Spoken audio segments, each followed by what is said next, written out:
has to be hands down one of the coolest looking weapons that you can get on the first act of the game. And not only does the weapon looks amazing, but also it plays amazing. The amount of versatility that this thing is going to give you, it basically can be used by any single class that focuses on physical damage. It doesn't really matter what kind of class you use this weapon on, it's always going to be amazing with all of them because of some certain singularities that this thing has, which is why I love this weapon so much. Now, first of anything, it's one of those weapons that is going to give you a +1 as a weapon enchantment, meaning that it's going to give you +1 to your attack rolls and +1 to your damage rolls as well, which is always amazing with weapons in Dungeons and Dragons games. But also, not only that, what I love the most, I think, about this weapon is that it is a finesse weapon. Now, that is very, very peculiar because this is a longsword. Longswords are usually not finesse weapons, and longswords, they are amazing weapons with amazing capabilities for dealing damage. So having a finesse longsword, I just love that. What finesse means for this weapon is that you're basically going to be able to use this weapon with any single class that you can think. You want to make a ranger that also does melee, you can use this thing with that ranger. You want to use a rogue, dual wielding rogue with one sword and one dagger on the other hand, this thing is something that you can use with that rogue. You want to be playing as a warrior, paladin, fighter, barbarian, anything, this weapon is going to work with virtually anyone because regardless of your main stat, which is going to be for strength or dexterity as means of dealing damage with your main character class, the weapon is going to be drawing from your highest stat. So it doesn't really matter if you use this weapon for strength or use this weapon for dexterity deals.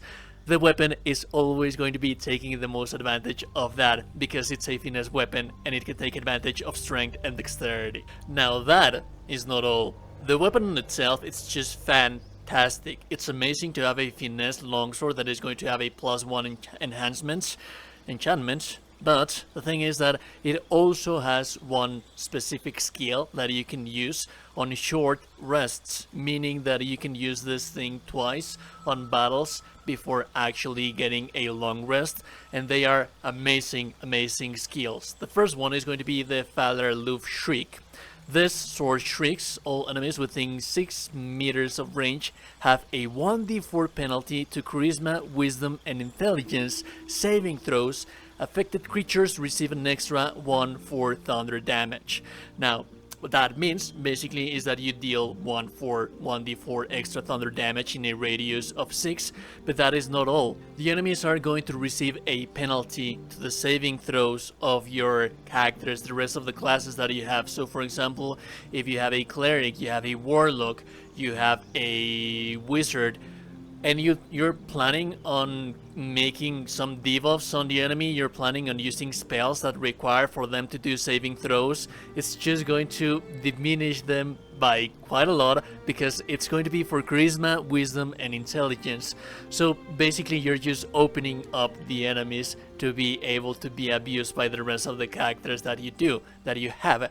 But not only that, that is not the only thing. If, on the other hand, you want to play a little bit more of support with this weapon is going to sing a melody. All allies within 6 meters of range have a 1d4 bonus to attack rolls, charisma, wisdom, and intelligence saving throws. And that is amazing because basically you are going to get more hit chance with all of your characters, but you're also going to have a bonus on the saving throws when the enemies are trying to debuff you.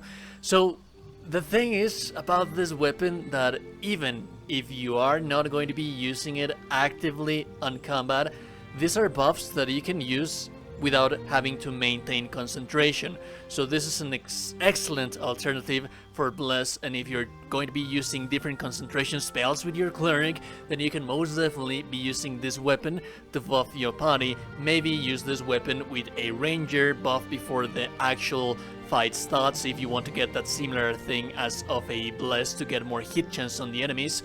And also if you want to use it as more of as an offensive thing, you can also use Shriek on the weapon. It's just an overall one of the strongest weapons that we have right now in the first act of the game. And the way of getting it, it's actually quite simple as well. You are going to get it on the Underdark. just on the exit of the moon puzzle, you go left and then you are going to find it. It's going to be on a pedestal. It is going to require for you to pass some strength checks or some different religion and intelligence kind of checks. It is not really that difficult to get it, and also if you miss the checks with one of your characters, and you can use the rest of your characters to try to pull off the sword from the pedestal that it is in, and it doesn't really require for you to fight anyone. It's just an amazing weapon that is going to have a whole bunch of utility, and even in later stages of the game, if you want to be using better weapons, this still can be used as means of buffing your party while still being able to maintain the concentration, which is a very, very precious resource that you would have with your clerics. Anyways, if you like the content and like it, never super appreciate it. No one told you today that you're a gorgeous and beautiful person. You are indeed a gorgeous and beautiful, beautiful person. I will be seeing you goddamn gorgeous and beautiful people in the next one. Have a beautiful day and goodbye.